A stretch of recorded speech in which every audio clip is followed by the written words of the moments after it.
Hey guys, Don here. Welcome to Podiatry Practice Mastery. So I want to give you a little follow-up for our newsletter that we're doing. I've showed you this in the past. You've kind of seen the newsletter. We're using another company to do this. This is a newsletter that's going to all the primary care doctors. I haven't got any feedback yet from the primary cares. I'll let you know when I do get some, or if I get some. But I did get some from the newsletter company.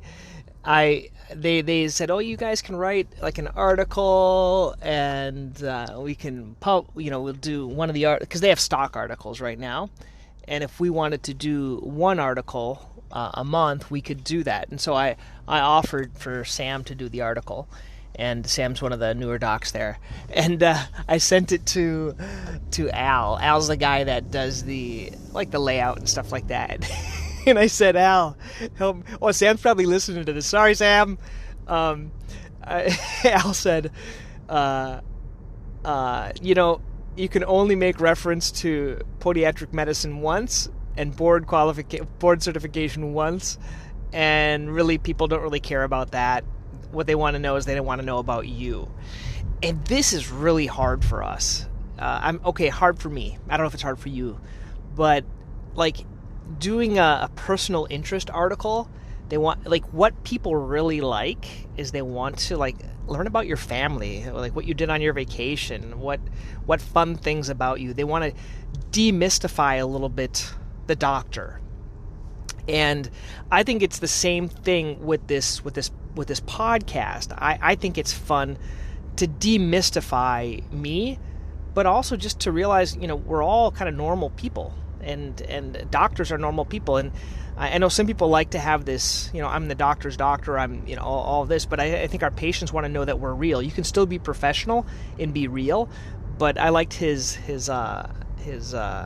feedback. He said, you guys can only do it if you only mention podiatry or board certification once. And I think we think that's really important, but the primary cares and stuff like that, they just want to know that you're a real person. I think we can identify a lot. I'm listening to this book currently called Story Worthy, and one of the topics in the book is people like to tell stories. They think these big near-death experiences are what people want to hear about. And he really says, the author, Matt, he says it's really hard to tell a story about a near-death experience that gets a great reaction from the audience.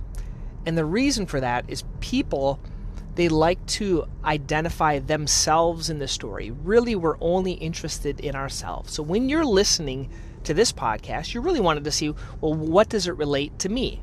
That's what you want to know. That's what I want to know when I listen to podcasts. You don't care about me, Don. You care about you and your practice and how you can make it better and how you can make your writing better, your blogging better. And that's maybe why you're listening to this episode. Or do a newsletter. You want to know how you can do that.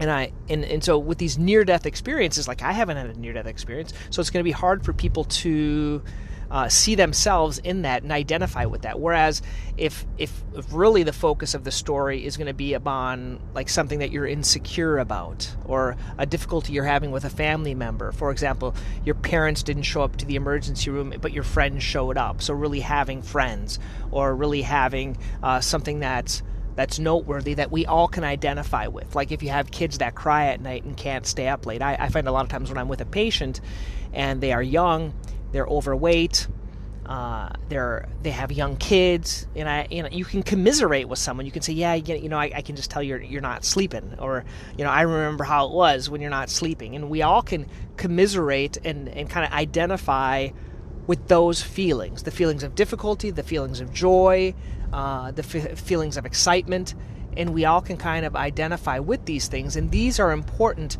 for when you're writing and also when you're telling these stories. People like stories and they like to kind of identify. So when I'm doing this podcast, I try to do it in a story format and getting things that everyone can identify with. And also they like authenticity.